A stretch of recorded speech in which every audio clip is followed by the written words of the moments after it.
नमस्कार मित्रांनो, पी-एम आवास योजनेमध्ये तुम्ही जर पात्र असाल, तर घरकुल यादी चालू वर्षाची कोणत्या ठिकाणी सार्वजनिकरित्या प्रकाशित केली जाऊ शकते. तुमच्या मोबाईलच्या माध्यमातून लाईव्ह पद्धतीने तुम्हाला चेक करता येतं. हे कशा पद्धतीने चेक करावी या संदर्भात पूर्ण माहिती या व्हिडिओच्या माध्यमातून आपण जाणून घेणार आहोत. त्यासाठी नक्की व्हिडिओ शेवटपर्यंत पहा. तत्पूर्वी तुम्ही जर आपल्या चॅनलवरती पहिल्यांदाच आला असाल तर चॅनलला सबस्क्राईब करून बेल नोटिफिकेशनला क्लिक करा. चला तर मग व्हिडिओ सुरू करूया. सर्वप्रथम गुगलमध्ये PMAYG.NIC.in असं तुम्हाला सर्च करून घ्यायचं आहे. सर्च केल्यानंतर सर्वप्रथम वेबसाईट दिसेल तुम्हाला ही वाली, याला इथं सिलेक्ट करून घ्यायचं आहे. बाकी कुठेही क्लिक करू नका. त्यानंतर मोबाईलमध्ये अशा पद्धतीनं तुम्हाला इंटरफेस दिसणार आहे. मित्रांनो, मोबाईलच्या माध्यमातून कशा पद्धतीनं चेक करणार याची पूर्ण प्रोसेस मी सांगत आहे. आता या ठिकाणी ज्या ठिकाणी मी चौकोन डब्बा मारलेला आहे त्यामध्ये 3 रेषा दिसत आहेत, त्याला इथं सिलेक्ट करा. जेव्हा तुम्ही सिलेक्ट कराल, सिलेक्ट केल्यानंतर यामध्ये काही ऑप्शन तुम्हाला दिसणार आहेत.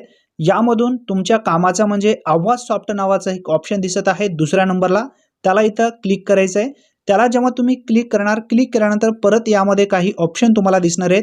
दुसऱ्या नंबरला रिपोर्ट नावाचा एक ऑप्शन दिसत आहे, त्याला इथं सिलेक्ट करा.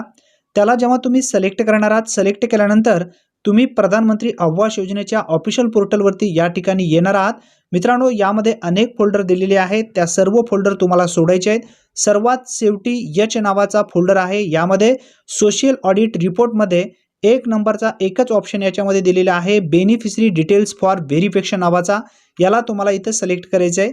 बाकी कुठेही क्लिक करू नका.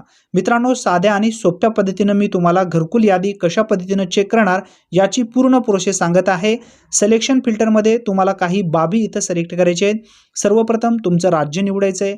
त्यानंतर तुमचा जो काही जिल्हा असणार आहे तो जिल्हा निवडायचा आहे. त्यानंतर तालुका निवडायचा आहे. त्यानंतर तुमची ग्रामपंचायत निवडायची आहे. ग्रामपंचायत निवडल्यानंतर तुम्हाला इथं वर्ष निवडायचं आहे. ज्या वर्षाची घरकुल यादी तुम्हाला पाहायची आहे त्या वर्षाला इथे सिलेक्ट करून घ्या. वर्षाला जेव्हा तुम्ही सिलेक्ट करणार आहात, सिलेक्ट केल्यानंतर तुम्हाला यामध्ये अनेक योजना दिसतील.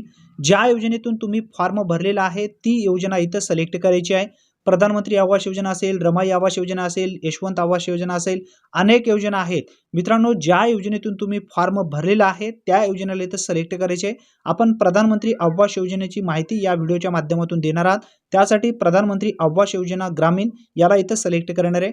याला जेव्हा तुम्ही सिलेक्ट करणार आहात, सिलेक्ट केल्यानंतर परत एकदा पहा, मी सर्व माहिती भरलेली तुम्हाला या ठिकाणी दिसणार आहे. त्यानंतर खाली जो कॅप्चा दिसतोय, खाली जो प्लस किंवा मायनस या ठिकाणी तुम्हाला दिसणार आहे, त्या कॅप्चाला तुम्हाला इथं सिलेक्ट करायचे आहे. त्याचं उत्तर तुम्हाला खाली लिहून सबमिट या बटनावरती क्लिक करायचं आहे. मित्रांनो, साधा आणि सोपा फंड आहे. घरकुलची यादी तुम्हाला जर पाहायची असेल तर घरी बसल्या तुम्ही पाहू शकता. आता सर्व माहिती या ठिकाणी मी भरलेली आहे, कॅप्चा सुद्धा टाकलेला आहे. यादी पहा, तुमच्या ग्रामपंचायतच्या अंतर्गत जेवढे लाभार्थी पात्र आहेत त्या सर्व पात्र लाभार्थ्याची यादी तुम्हाला या ठिकाणी दिसणार आहे. यादी तुमच्या मोबाईलमध्ये डाउनलोड करण्यासाठी डाउनलोड PDF या ऑप्शनला क्लिक करा. याला जेव्हा तुम्ही क्लिक करणार, क्लिक केल्यानंतर परत एक ऑप्शन तुमच्या मोबाईलमध्ये येईल, डाउनलोड, त्याला इथे सिलेक्ट करा. त्याला जेव्हा तुम्ही सिलेक्ट करणार, सिलेक्ट केल्यानंतर तुमच्या मोबाईलमध्ये PDF स्वरूपामध्ये एक यादी ग्रामपंचायतची डाउनलोड होत असताना तुम्हाला दिसून येईल. मित्रांनो, काही क्षणाच्या आत तुमच्या मोबाईलमध्ये PDF स्वरूपामध्ये यादी डाउनलोड झालेली दिसेल.